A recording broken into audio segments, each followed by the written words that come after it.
Hi there. Welcome to Online Teaching with Nikita, where learning is fun, simple, and creative. Let's dive in. Today's video is about the human body. There are many organs in the body that have specific functions. The brain. It is the part of the nervous system, a mass of nerve tissue housed inside the skull. The brain processes sensory information and controls all bodily functions. The thyroid. It is the part of the endocrine, hormone, system. A butterfly-shaped thyroid gland. The thyroid supports growth and metabolism, how the body uses energy. The lungs, they are part of the respiratory system.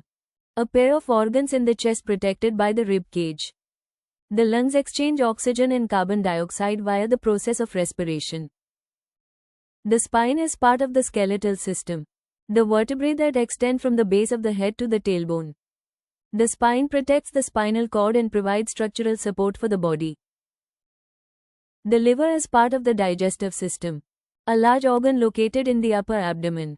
The liver removes toxins from the blood and secretes bile to help digestion.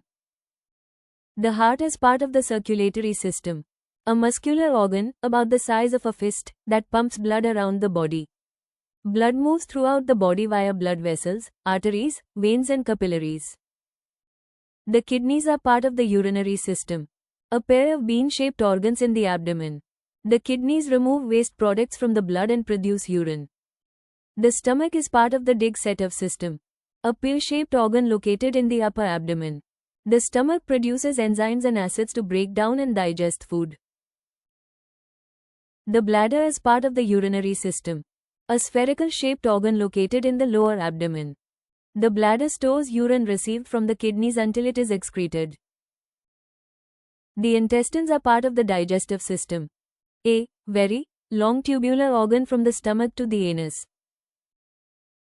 The intestines absorb water and nutrients from digested food before it leaves the body as waste.